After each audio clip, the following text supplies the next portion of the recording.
All right. Hi, Dr. Eddie. So good to see you again. Can't believe Always we're in good. January already. We're almost we're more than midway through January I already. know. I mean, it's Crazy. crazy. We'll be saying Merry Christmas again I before know. you I know it. know. So Too fast. anyway, hey everyone, thank you for once again being here.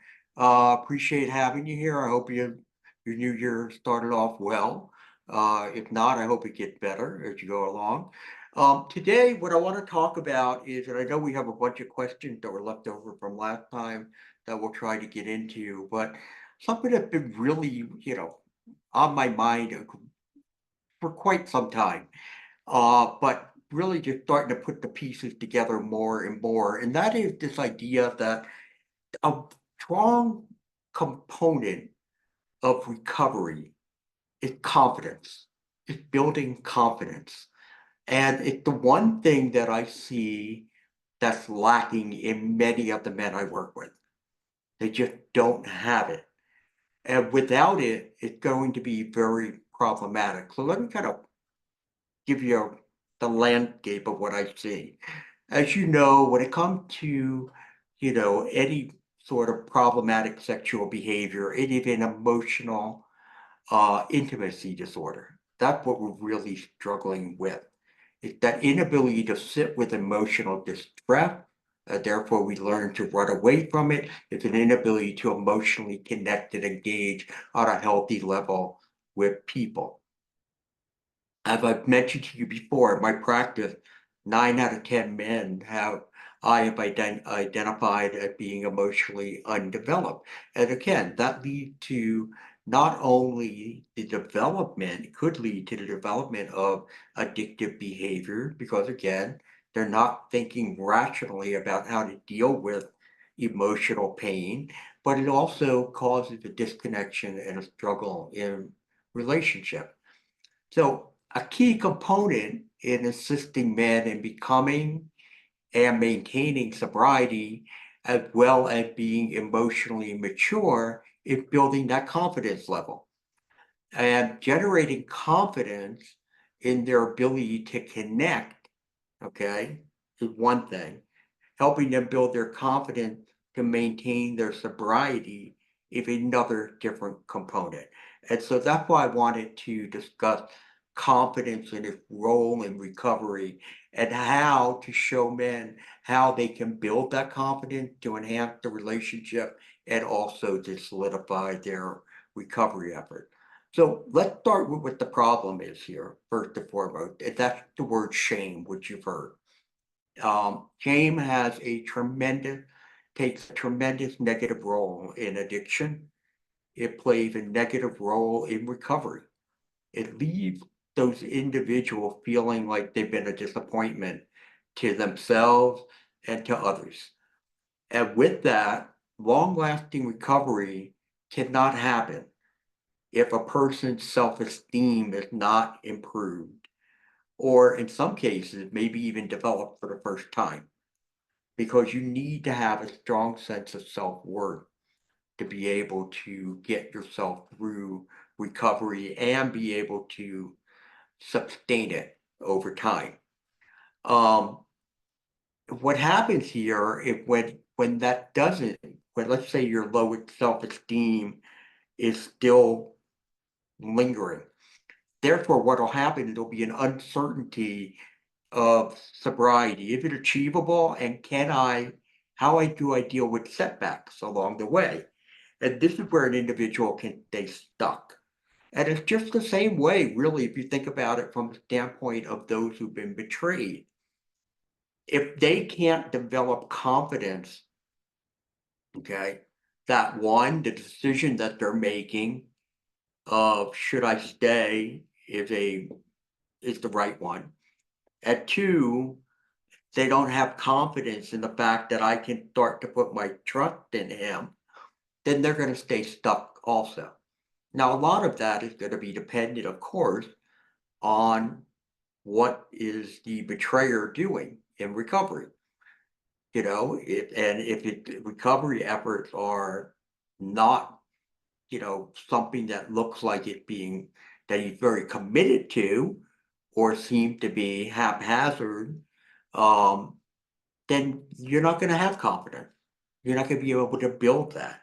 But we also see many cases where the man is doing the work, he's making changes, he's progressing. He's never going to be what you really always want him to be because of that emotional development issue.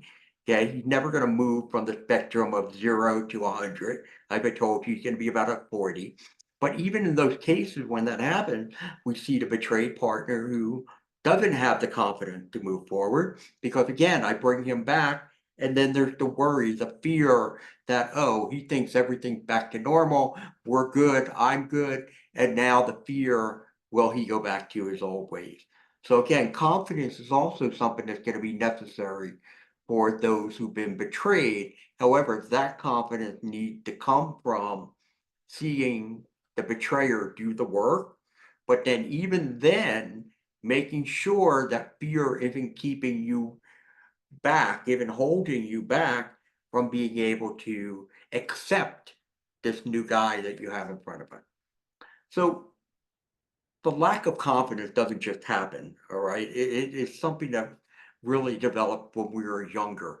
And in most cases, it's the idea that we received a lot of criticism or there was that lack of affirmation that happened. There are relationships, we may have had a very dysfunctional relationship within the family or with our peers that can leave you feeling that you don't belong or that you're a disappointment. There could be comparison that was done. You compare yourself to others, your peers, and not in a good way, or worse yet, you're having people who are negatively comparing you to others that lead to fear to feelings of inferiority.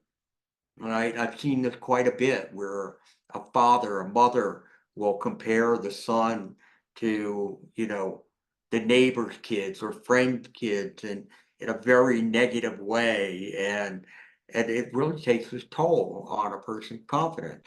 They also could be the fact that maybe they lacked accomplishment. Maybe they didn't succeed in the area of athletics or academics or hobbies. And that could take a big toll on your confidence level also. So how does all of this correlate to addiction? Well, in my mind, I think that lack of confidence and that low self-esteem, okay, what happens is we have to find ways to fill the void, that emotional intimacy disorder that we have. We have to find ways to fill that. And the lack of confidence and the low self-esteem, okay, we can't fill the void by doing the right things, doing the healthy things for ourselves. Instead, what we have to do is we have to go and seek this temporary sort of fulfillment, all right, for the void through things that are not going to be healthy through it. And that things that over time can become addictive. So again, we're escaping negative emotion, we're escaping negative thought, we're escaping negative circumstances. If we had the confidence, if we had the good self-esteem when we were younger, we wouldn't be escaping it. We'd be learning how to manage it and deal with it. So why is confidence now important here in this time of life when we're trying to deal with recovery? Well, one, it helps to make you resilient, right? If you're confident, you're going to be able to bounce back very quickly from any challenges, any slips, any relapses, because it's like, all right, you know what? I'm not going to stay there. I know what I need to do. This is why I didn't do it. You'll assess the situation. Where did it go wrong? All right, how do I fix it moving forward? Second, it's going to help you with your self-worth, all right?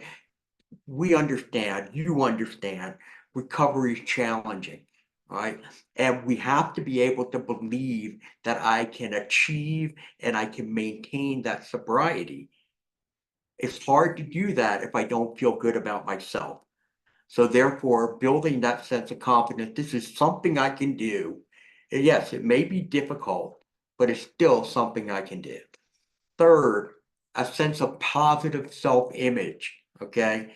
that improved self-esteem can wind up leading you to have a more positive self-image about yourself, which then helps you feel better about who you are and more confident in your ability. The more we feel good about ourselves, the more we feel we can accomplish, the more we feel like we can overcome those challenges that sit in front of us. So that's really important. It can help us overcome with negative circumstances. I need to be confident in order to overcome those obstacles, those barriers that stand in my way.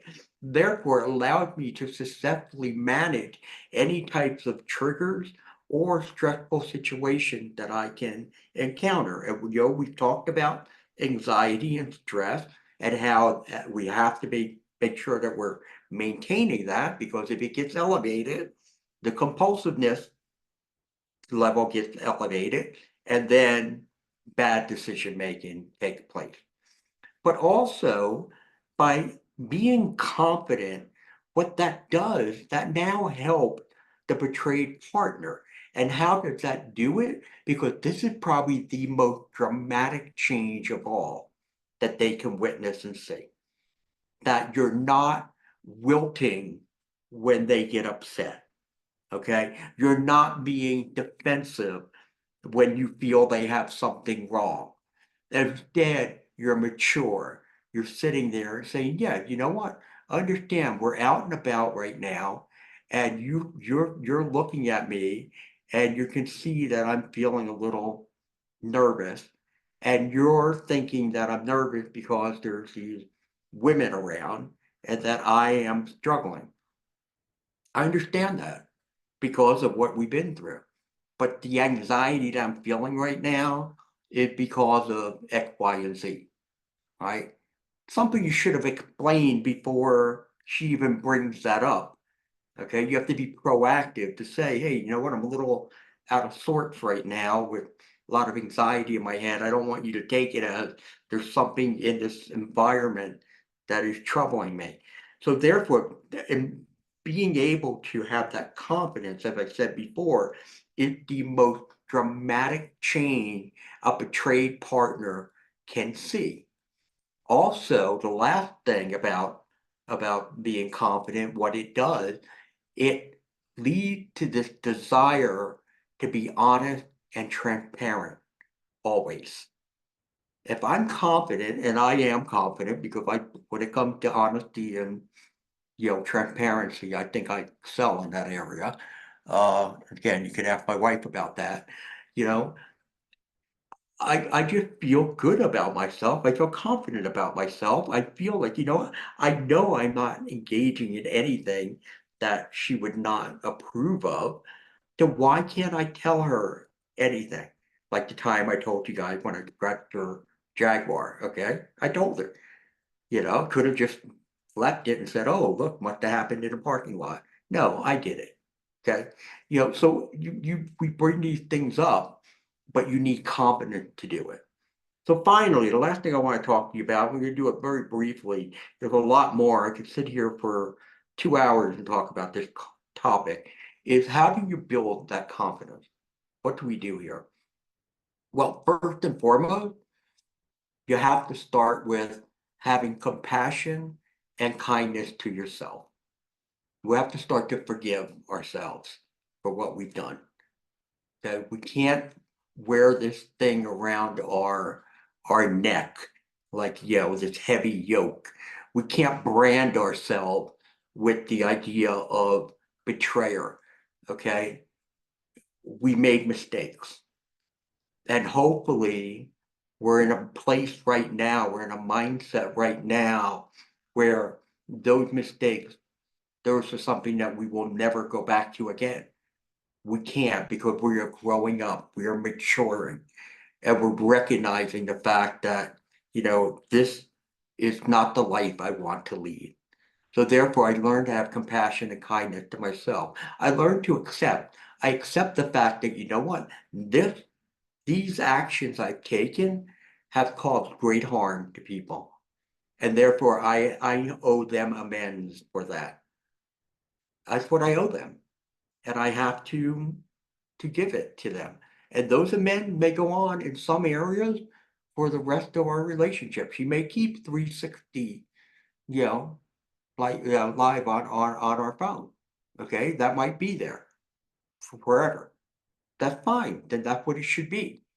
There's things you have to give up. There are things I'm going to give up in order to bring a sense of safety to her.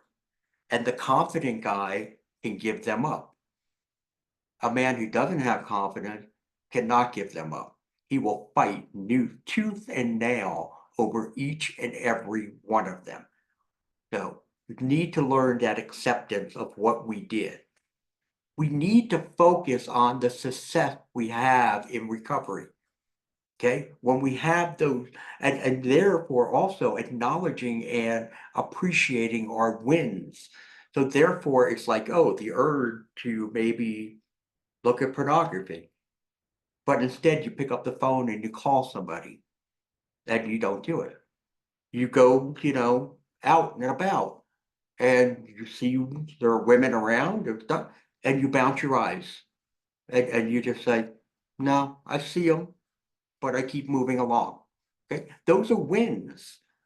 You know, you're having a conversation and your spouse is very upset with you and she wants to talk about all this, and the first thing you do is you validate.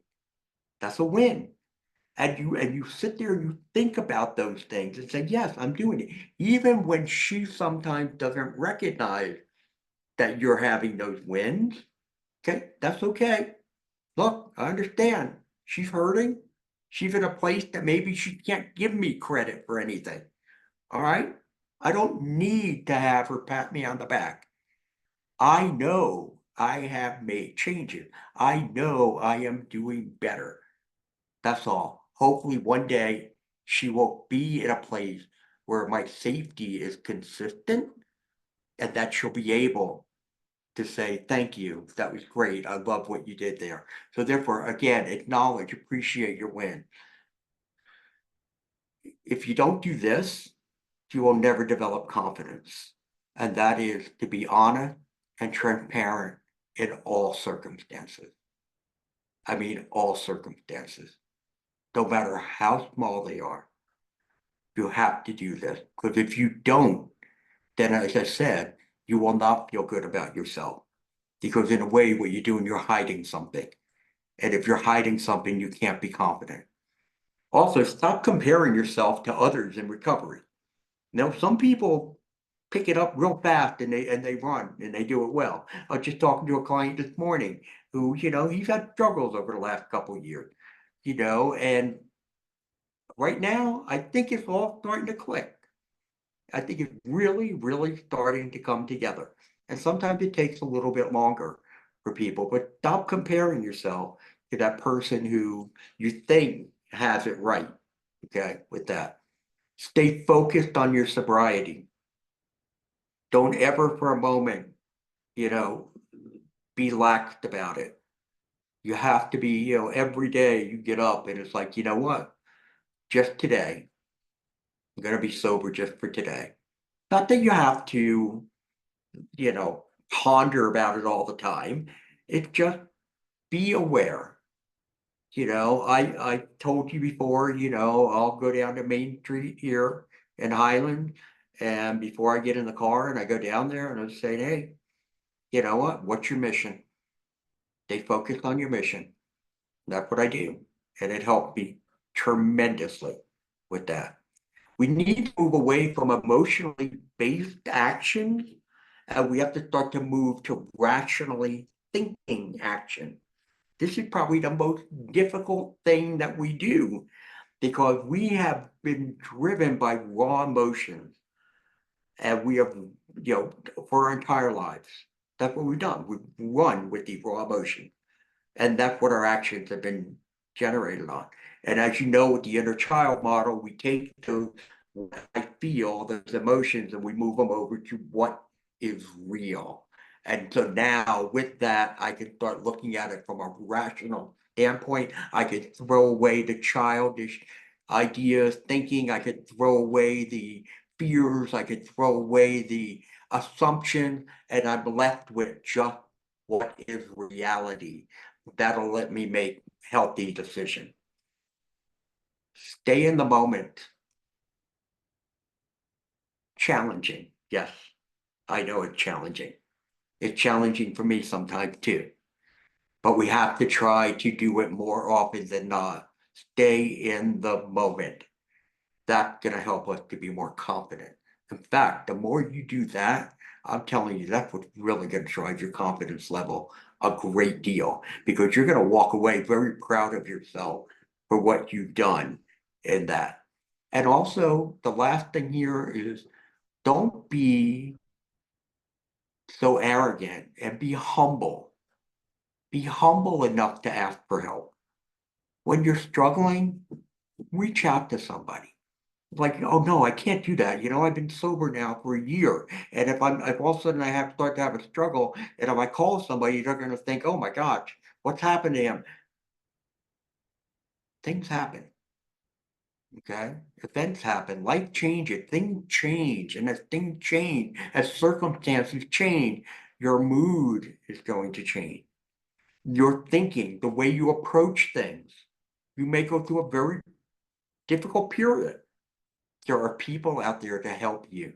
Be humble enough to ask. Final point. Confidence is not arrogance. Very important. Confident, but I'm not arrogant. Confidence is humbleness. Is humbleness. And confidence looks really good. So Tammy, that's what I got for you today. Well, and we have lots of other questions, but I want to start with the ones. But one of the questions I was going to ask you kind of ties into one of the questions that someone asked. So I'm gonna, because you mentioned kind of from the betrayer standpoint of about not for like forgiving yourself. And I hear often from partners who are like, how could I have been so foolish, and how could I, and so I, can you talk a little bit about that? And the second question, I promise we'll get to the first, but so this is kind of together. Okay. Betrayed All partner right. here. Okay. All right. Discovery almost 3 years ago. Let's slow down. Let's slow down a second. Okay. You're going to read me the question. Is that it? I'm going to read you the question, but I Okay. also was thinking about the framework, because my question was like, how do we, because her question is about how do I have confidence as a betrayed partner? So I think you can answer both of those. All right. So the second question is, betrayed partner here, discovery almost 3 years ago after 40 years of marriage. My husband is doing all the recommended recovery work and has yet continued to lies of omission throughout his recovery. How am I supposed to have confidence in him and trust his recovery work when I get knocked back to square one over and over? Okay, so what did I say? What did I say? I said, in order for you to be confident, you have to see the change in him. Guys, just doing the work is not change. That's not change. That's not change. Just the fact I go to my therapist, I go to my group, I do my journaling, that's not change. Change is here. Change is when, you know what, I want to be different. I have no reason to omit things. I have no reason to be deceitful any longer. I have no reason to be trying to figure out, how do I get that little dopamine hit, okay, by maybe scrolling down to the bottom of the page and say, what does she look like now? Who gives a damn? Well, you do, because guess what? You're looking for some sort of stimulation. And that means that you are drained mentally, emotionally, physically, spiritually. You are not living life the way you should. There are other problems. You are not doing the self-care that you need and to have in your life. There are other problems. Okay. So no, whoever the way you wrote that your question, I thank you for that. This way we get a chance to clarify.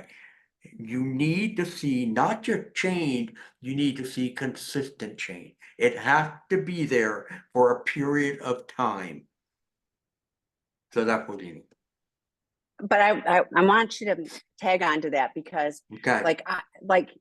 she is saying, how can I have confidence in him? And you can't, he's not You trustworthy. can't. But I think you can absolutely develop confidence in your journey and your path forward, Oh, not get stuck by his. So can you talk a we're little bit about that? we're talking about two different things now. Yes, Okay. exactly. Yeah. Yeah. Because again, for those who've been betrayed, right, and your level of confidence should not be based on whether or not what he's doing. Okay. Right. Now we're talking, make sure I put this so that it's not confusing.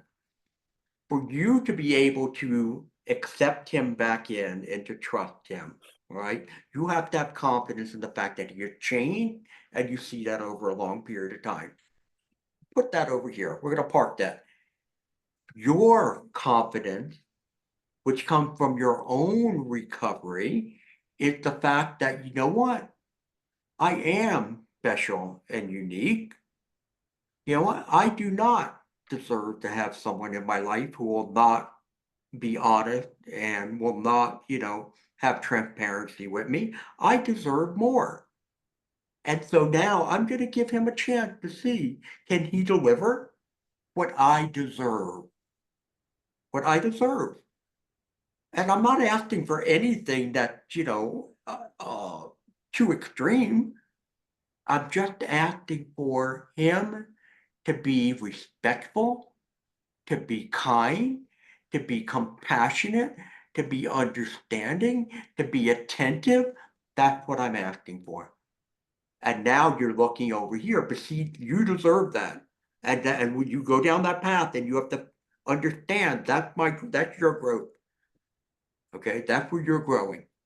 And then you're looking here to say, if he's delivering, and if he's delivering, then you give a chance. You got to take, and it's taking a chance still. I'm going to take a chance.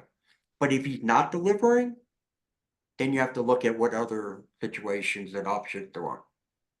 Does that Thank what you. you're? Yes, thank you. That's what because I want them separated, because otherwise it's like, if I Yeah, have to I wait for got it. him, I'm stuck, So, Yeah, okay, no, you don't have to wait for him. right. Okay, so then the first question was, with decades of high stress and burnout, does that lead to addiction? Do decades of high stress and burnout lead to addiction? Well, again, let's go back to the idea of stress itself, burnout itself is not going to cause addiction. What's going to cause addiction is, what are you turning to deal with that stress and that burnout? So when you start engaging in something, whether it be porn or alcohol or drugs or internet, whatever it may be, the more you use it, okay, and it creates this level of stimulation in your life, what's going to happen is your brain is going to become accustomed to this idea of releasing dopamine in anticipation of what is coming next. So therefore, it's the guy who looks at pornography, and then when you know he has a problem, is when he's not looking at porn and he's at work or he's somewhere else and he's wondering, oh, I wonder how they've updated that website today. I wonder if there's anything new on it. Oh, that's the dopamine. It's the anticipation of what is to come that started to play in there. So again, stress, burnout, that does not lead to addiction. It's how you handle stress and burnout. If you do it in engaging in activities that are going to, again, release high levels of dopamine, and you're going to do it on a consistent basis, then you could wind up developing addiction.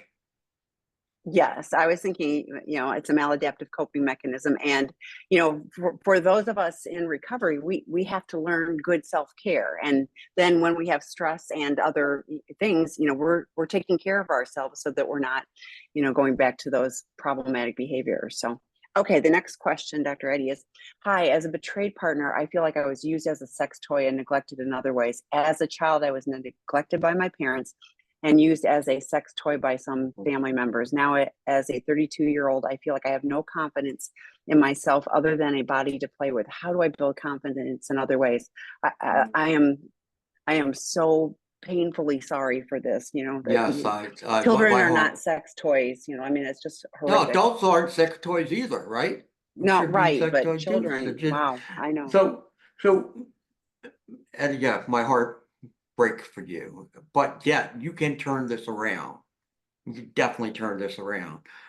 First and foremost is hopefully you've done the work you needed to do about the sexual abuse that you went through with family members. If you haven't, strongly encourage you to go and start to do that kind of work. But the idea is this, okay? Where does your confidence come from? And it goes back to those things I listed out before, okay, when I was doing this. And that is the way you look at yourself. Gaber Mate, who I think I brought this up a couple weeks Mhm. ago, if I'm not I mistaken, love that right? one. Yeah, yeah. It Yeah, won't unhappen. Yes. right. What you went through is trauma, okay? That sexual abuse, one, being neglected by your parents, okay, well, that's neglect, but it's also trauma. But being used by family members, that's trauma. What he says is that event is not the real trauma. Yes, it is trauma, but it's not the real trauma. The real trauma is what you make it to believe about yourself. How you believe about yourself because of that trauma. That's the problem. And that is what you need to work on and to change, to say, I am not, okay, what happened to me, I am not a victim of all of that. Okay, yes, I was victimized, but I will no longer be the victim. My husband, who used me also, which again, you know what? Broken people attract broken people. And this is what happens. You wind up in the same circumstance over and over again. Hopefully, you're going to be breaking from that. Hopefully, he's getting better and understanding your brokenness and realizing, oh my gosh, I've just exacerbated her childhood pain. I mean, how horrific is that? And hopefully he realizes that it's something that can't happen again. I have to get better so I can help her get better. But even if that doesn't happen, it is for you to rebuild your sense of confidence that you are a special person, that you are unique, you have your own talent, you have your own gifts. And again, go back to that list I have, and I think Tammy, you have them. Maybe you could put them in notes or something like that we can send Hmm. out to people that you can start to build on it. But anyway, I would go back and yeah, and again, even if you've done therapy before, I'd look to start to do therapy about you. Okay, see, that's your little girl who's screaming. And I think I told you guys, my wife and I were working on the going deeper for the betrayed partner. And we're going to talk about how your inner child impacts your ability to heal along the way. You know, and I'm just going to tell you, you know, I'm so excited. We have an Empowered Women's in-person retreat this weekend. We're going to offer it again in March, but we are so excited to be able to work on healing in person with women and be, like you're talking about, empowering, you know, not just staying stuck in victim. It's, you know, Yeah. like stuff happens and we learn to move forward How come I'm regardless not? of, How come I'm not speaking there? because you're not a woman. I got plenty to Sorry. say to women. I know you do, but this is all female facilitators. Not that every woman likes what I have to say, but anyway. Well, and yeah, same with me. So okay. My SA partner has little to no sobriety since discovery years ago. I try to focus on myself, but him at least making steps in the right direction is mandatory for not just repairing this relationship, but for me not hating him. He keeps saying, quit worrying about what I'm doing or focus on yourself. I say taking recovery seriously so I can. I feel so angry when he says quit worrying about what I'm doing. He hasn't earned the trust back. How do we stay out of the cycle when finances don't allow separation? Well, you can't stay out of the cycle. I mean, the only way you stay out of the cycle is that this is the approach that oh, the name of the book, thriving in a difficult marriage. Okay, I Okay, don't remember the authors, but the I'm gonna go book. look it up. Okay, and what it is, what they say is in a circumstance like this, don't talk to him about his recovery. Don't focus on that. All you do is, again, do what you were doing. Focus on yourself, on your life.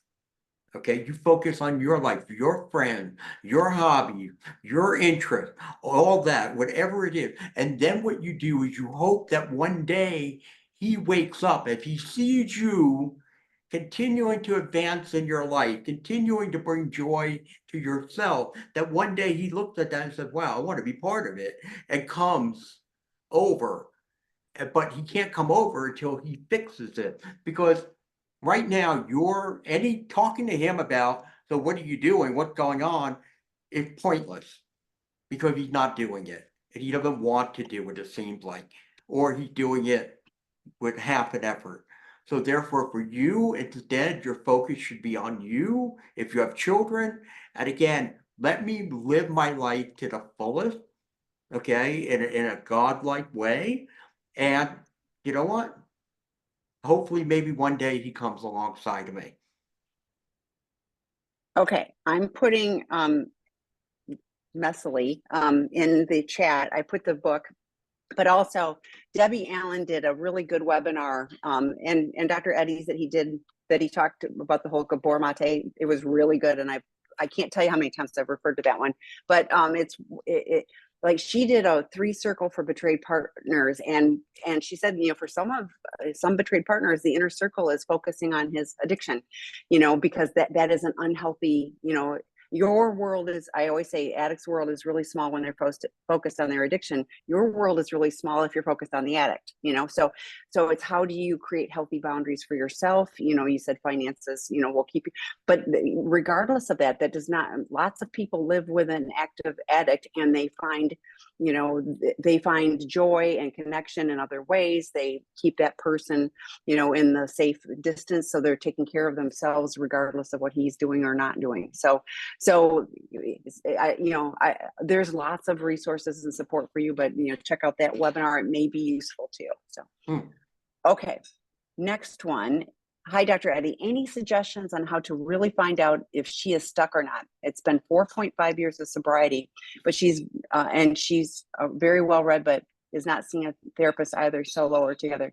She says that she is still where she is because I am not demonstrating the behaviors, more specifically the emotional maturity that she wants and expects. She believes that I am an addict, therefore I lie. She believes that the hard work I can reach the emotional maturity. I feel she is stuck and that I have done the work and made great strides.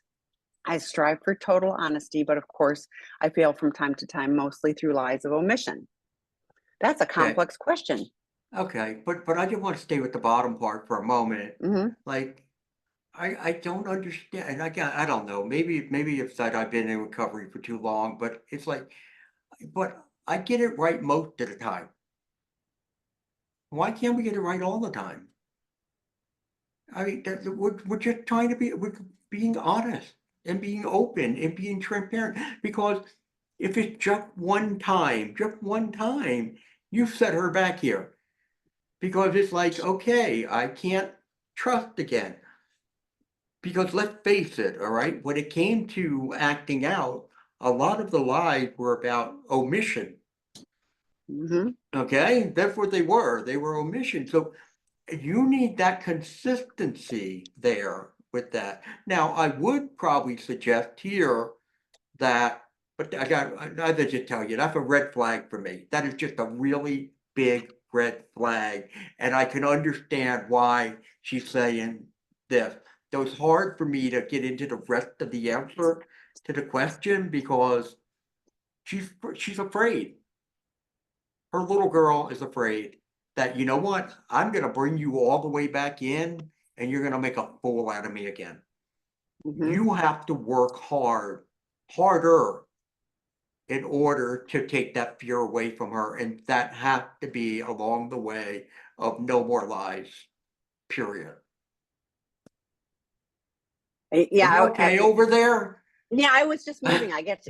I'm switching offices. I get to plug back in. But yeah, I was thinking about this. I was like, it feels like, look at all the good stuff I'm doing. Oh yeah, and I lie, so yeah, and again, regardless of what she does or doesn't do, it really is the onus is on me to make sure that I'm doing what I need to do for my recovery.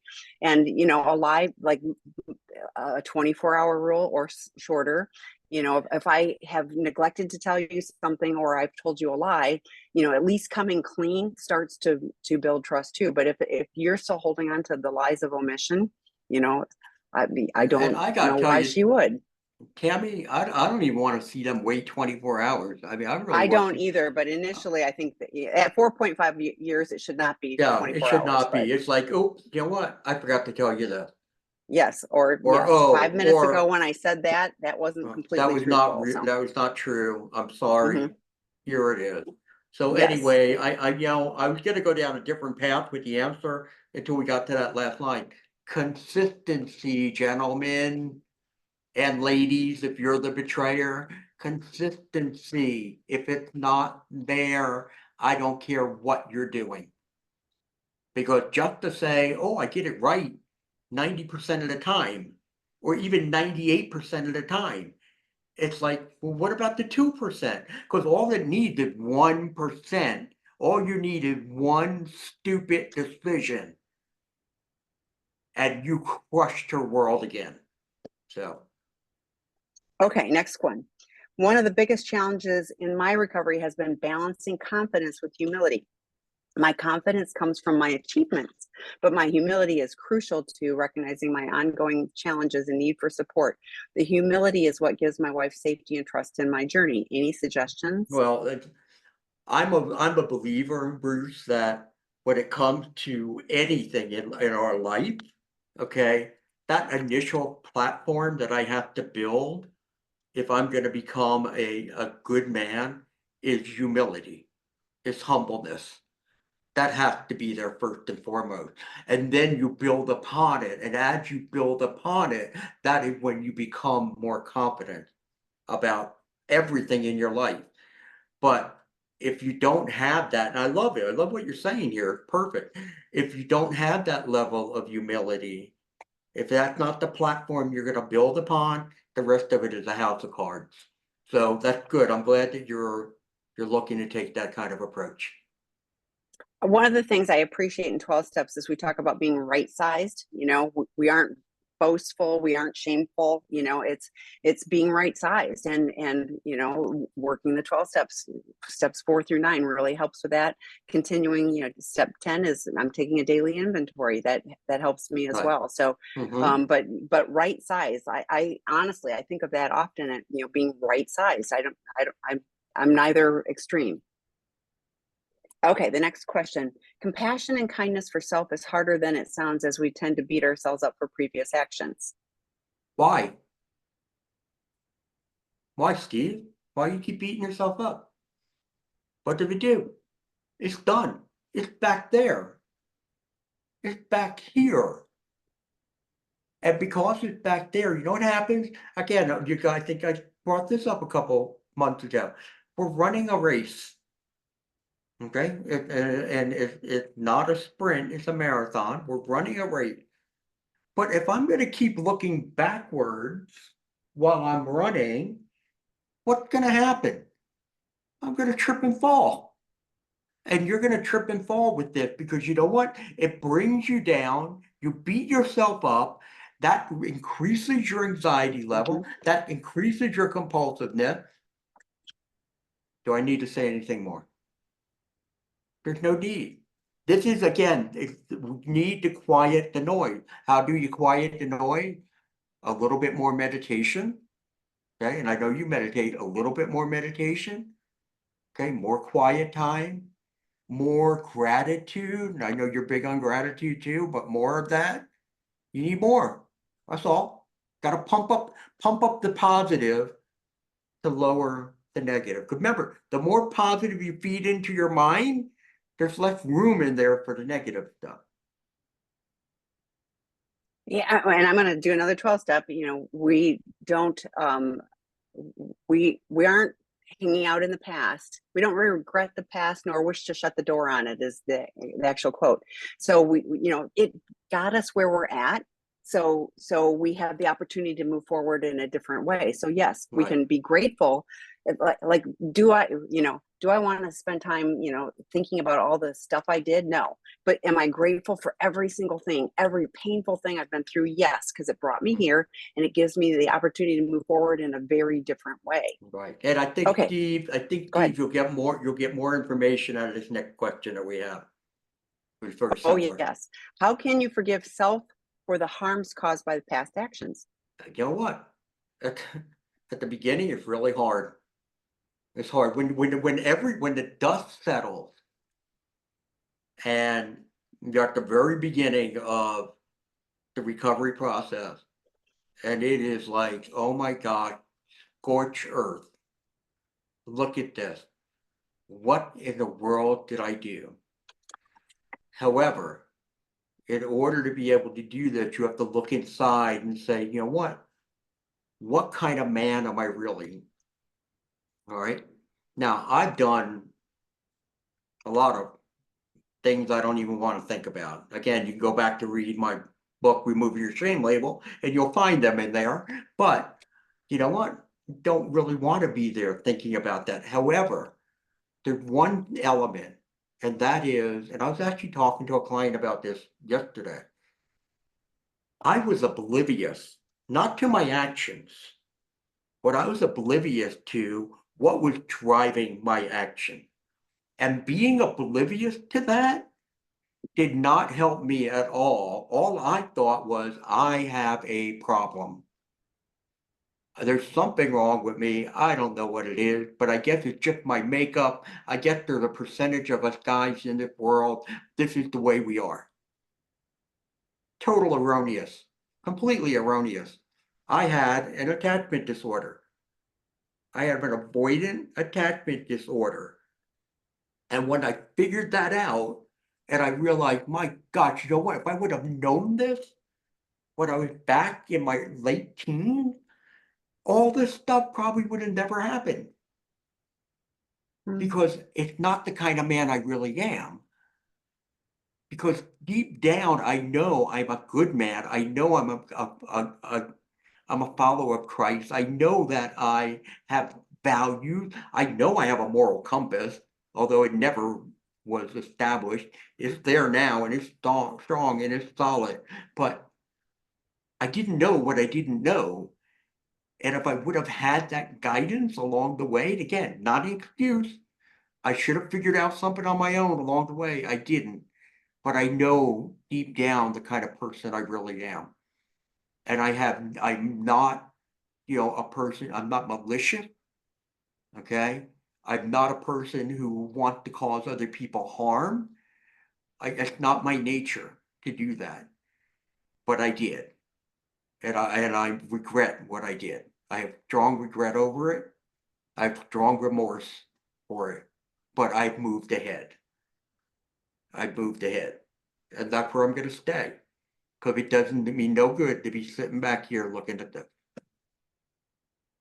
Yeah, and I was thinking, I thought I was the problem, not that I had a problem. So like it was so internalized to, who I was. And I don't know if somebody, I couldn't have helped myself through this. And I just threw in there in the chat, the 12 steps, steps 4 through 9 are housekeeping. That is where we clean house. We clean things up. I've made, I can't even regret the harm I caused. Do I like that I caused harm to other people and myself? No, but it took what it took. I've made amends. I've lived, like you said, I'm living a life that is congruent. I live a life of integrity to the best of my human ability on a daily basis. So it took what it took. And, thinking about that does me no good. I can't, like you were talking about Gabor Mate, I can't make that unhappen, so No. But living today, I can choose how I live today and choose That's not right. to live, and cause more harm. Okay. The next one, Dr. Eddie, is we are 3 months post disclosure and both in lots of therapy, both have CSATs, as I would guess might be common for addicts. My essay husband is avoidantly attached and people pleasing. So he often omits information he thinks is unpleasant, which causes me to feel like he isn't being transparent or honest. How can he work on changing this avoidant tendency? I want him to be comfortable discussing the obvious elephant in the room. Otherwise, I feel like he's just stuck in his negative coping skills Right. or just avoiding omitting information. Okay. So he he often omits information he thinks is unpleasant, which causes me to feel like he isn't being transparent or honest. He's not being transparent and honest, okay? So it's not that you feel like it is what it is. But let's go back to it. One, he needs to do the attachment work. So if you have a therapy, you have a therapist. The one thing is CSAT. I would just talk to a CSAT and say, you know what, I need to work on my avoidant attachment. I would assume the CSAT understands what that's all about. If they They don't, absolutely should. they Yeah. should. If they don't, they should go get the help they need, bring them someone else. But he has to work on that avoidant attachment. I had to work on mine because up here, there's all this negative noise associated with that. And so that's why when he goes to tell you something, yes, he'll leave out parts of it because he doesn't want that negative noise to start to come flooding back. Not an excuse. Not an excuse. He should be telling you all this stuff, but he is stuck. And therefore, he needs to be working on that. And if he does that, then I think you'll see a change where he will feel less fear. And again, it's fear driven. It's all fear Yes. driven. I was going to reference because you've done a webinar on that before too, with the, Oh, so this fear. is, yeah, it's his fear is keeping him from, it's not because he just wants to avoid it because he's worried about you. He's fearful, of your reactions or whatever. Yeah. But yeah, it's like Dr. Eddie's talked about being emotionally, mature enough to tolerate negative, like it's uncomfortable, of course, but wow, it's a game changer if he's willing to step into that space. So Yeah, because once you do it and you see, ooh, look at the reaction I got back. yeah. That's positive. You don't want to do it more and more and more. But you have to put it out there first so that you can get that positive. Yeah. And it's okay for him to say, I'm fearful of saying this, Yeah. but I'm going to do it. I'm going to do, like, just that diffuses it, just like saying, I'm really afraid to tell you this. Okay, but wow, then it sets the platform of I'm just diffusing my fear, and I've committed now. Now I'm telling you, I'm going to tell you. So Mhm. okay, the next one, Dr. Eddie. Thank you both for these conversations. I'm an SA sober 146 days, yay. Currently working on my fifth step, yay. My betrayed partner and I are living together in an in-house separation, and our communication is gradually improving. Okay, Do you have good. any techniques to suggest to help when the shame flooding starts during conversations and suddenly I see she's distressed? I have been helped in the past with my individual recovery by the 3-second rule. You mentioned the I bounce. I include prayer with that, but I'm wondering if relationships, there is any practical in real time technique you could suggest to anchor me back to focusing on my partner's needs rather than my own fears, shame, Right, etc. right. Okay, unfortunately, I do not have any technique to share that can help you with your flooding when it starts during the conversation. You can't wait till you get into trenches to address that. You have to be doing it proactively. And so what I recommend that you do is think about various scenarios, certain conversations, go back to some of them, where you say you start to see her get distressed, all right? And start to write down, okay, what's her distresses? Okay, why am I feeling shameful about this? Okay, my guess is you bringing up things that you've done in the past, okay, and that's what's causing that. But what will be your reaction moving forward? And that is, you're right. I did that. I have great remorse for the pain I caused. I wish I could go back and change things. I can't, but I'm going to continue to try to build your trust. That is where you have to do it.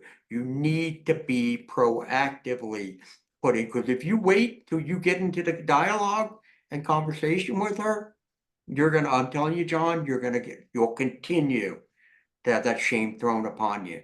You have to work on it in advance. And the other thing is what we've been talking about this whole time, confidence, building your level of confidence that you know what, I am doing better. I'm doing good work, sober, over a half a year thus far. Working on your fifth step, communications improving. There are good things that are going on. You do your rules, you follow those along the way. Great. Again, look back at the wins, despite what she throws at you, and understand she's thrown at you because she's hurt and she's in pain. So that's how I would go about that. Well, and I suspect she notices. I bet there's a shift in Oh, you. of course she So does. even just saying, okay, I need a moment. I'm going to ground myself. I want to continue the conversation, like, and owning I'm feeling flooded. Like the faster I am at owning whatever it is I'm feeling, again, it diffuses it. And then I can go, okay, now I can pay attention to whatever it is, so Right. I bet she notices though. So like just So owning she it does in the moment. notice. Yeah. Because they start to wilt, the head drop down, they see Yeah. it on the face, all of that. But again, you bring up a good point there. You can also, John, just say, hey, you know what? Can you give me a couple minutes so I can go? I just want to collect my thoughts about all of it, and I will come back. And again, you do it whether she says yes or no, you go, but you come right back. Do what I said. All right, why am I feeling this way? No, I can't. I need to be there for her. Need to be there for Yes. her. Yes, but okay to slow it down and just go, Right. I'm in, but I just need a moment. So, Yeah. okay. The next one, just a question about lying by omission. If 10 things are discussed and so much information is changing hands, I believe I have been honest, but I have left things out because there's too much to remember. My wife always thinks I am lying when she asks a question, and I always answer in full. Okay. So let me say one thing I've come to understand, and I was actually going to do a session on this, one of these. I've seen where guys start they're explaining the scenario or the situation of what happened. And what they do is they'll explain part of it, not wanting to leave the rest out, but just, oh, here, this is what went on. Okay, like for example, White says, so did you have any problems when you were out and about today? When you were in that store? Well, yeah, there was a woman who, I saw and I thought she was attractive, but I turned away. Okay, that's where he leaves it. Well, okay, but did you look at her again? Well, what happened was I was waiting in line and I got so annoyed and so frustrated by the long wait that, and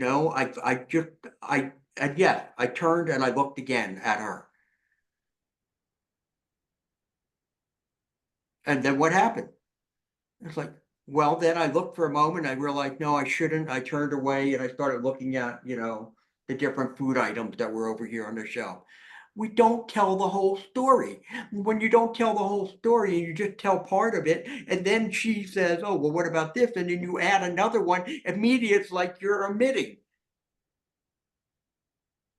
And what I've been doing, training my clients now, tell the complete story. Yeah, I walked into the convenience store and I saw a woman, she was very attractive. I turned away from her, standing in line, and it was like a long wait. I couldn't believe it. I was running late, and also I got started getting frustrated, and I did find myself looking back at her. But then again, immediately I turned back. I started distracting myself with something else, and then I finally got to check in and I left the store and that was it. Whole story. She can't sit there and punch holes in it if you tell the whole story. But when you only tell part of it, and then she asks the question, and then you say, oh yeah, this, then it's like you're omitting something. So we don't want to omit. So therefore tell the entire story. And Okay? I'm going, why are you talking about 10 things? Like, talk about one. Just talk about one. And You then, know what? I know, but I understand that happened, Tammy. I mean, wife starts here, she goes there, she up there, and then, but you have to say, honey, I need you to be here. Because this is a man, this is a male female thing, okay? We focus on one dialogue. We can focus on many other things, but one dialogue. And women can focus on many different topics in dialogue. They can have 6, 7 different conversations going at one Sure. time here. We can't. Yes. Yes. Okay, and I'm not trying to be derogatory to No, women. but I'm like, it's the but I'm gift also you guys have. Okay. I would be scattered. I would not get all the details right if I'm talking about 10. So it's like, No. let's have this conversation. Let's talk about one thing, Right. and then we'll talk about the next. That's right. I'm staying here. Stay here. So I have the next one I want you to answer, and then I copied the rest. So we will get to them next time along with the last. Because we have some left over from last time too. Right? I know. Okay. We'll have more. Okay. So could Eddie please address the first question on how to forgive self, especially when the spouse is still in trauma from the betrayal? I remember I mentioned this when I was talking about confidence. I was saying, despite what anybody throws at you, and that's what I was talking about. I'm talking about the betrayed spouse who's in trauma, that you never get it right. You're always wrong. I can't believe you did this. You did what with her? Blah, blah, blah. You know what? I am not, I'm making a vow. I am not going to be that man any longer. Now, this is something, again, you have to do, not in the trenches, but you have to prepare yourself so that when you get in the trenches, yeah, she's not going to find anything good about you right now. You're not going to get any praise. You're not going to get her to calm down that noise. She is hurting. She is struggling. And therefore, for you to build your confidence, it's like, you know what? All right, I messed up. I hurt her bad. But you know what? By being here and validating her and trying to walk through this with her, you know what? I can help. And I've seen it. I've seen guys, especially when I have groups and we start talking about this problem, like, oh, blah, blah, blah. And I want the guy who they sit and they listen and they say, no, go back and validate. Stay there, be there. When it gets too much, I need to take a break. I'm going to go take a break. I'll be back. You come back. You have some boundaries. Guess what? After midnight, we're not talking anymore. We're going to, go that you can do all those, right? But when you're there, you are there. You are engaged. You're not focused on what you've done. You're not focused on your shame. You're focused on her pain. And that's it. And I've seen it where by the time we get done with those groups, where guys are like, I cannot believe how much my wife has changed and how much she's learning to regulate. Yeah, because you're helping now. You're there and you're showing I care. So. Not easy. Well, no, it isn't. But and that's one of those. Have your group, have your tribe, so that you get input. You're getting validated and regulated with other people that are on the same journey. That spouses are not the right fit usually early on, especially. So yeah. Okay, and we're way out of time. Go ahead. But for anyone who might be interested in the Going Deeper group, we'll be starting one in February. So reach out. Well, there's also a unique opportunity due to technological challenges. The Why Men Struggle to Love. You would have missed 1 week, but you'd be able to join that's on Mondays, and you can email. I know you can email me, TAMI@seekingintegrity.com if you would like to participate. I'll be happy to give you the information, but otherwise it won't be happening again, I think, until June. So this is right. But we join while you can. We've had 3 men who have joined. Again, you've just missed the 1 week of the program, so I would do that. But then the Going Deeper group will be starting again in February. So look to reach out check to Tammy, those out. reach out to us on the Seeking Integrity site. And you know what? Hey guys, let's stay focused. Let's try to keep the energy level, to one that is, peaceful. But we understand it's a very difficult situation. So for you who are betrayed, be there, be confident, start to grow that confidence. For those of you who have been betrayed, again, just seek the answers and solutions that you're really looking for. and see if you can do it in a way that's a little bit less in a way of escalating. So, all right. Yeah. Well, yeah. Ultimately, we want healing for relationships, and Yep. whether the relationship heals or not, that does not mean that, there isn't a lifeline for each of you separately too. So Right. thanks, Dr. Eddie. Great job. Bye, All everyone. right. Thanks for the Bye-bye. questions.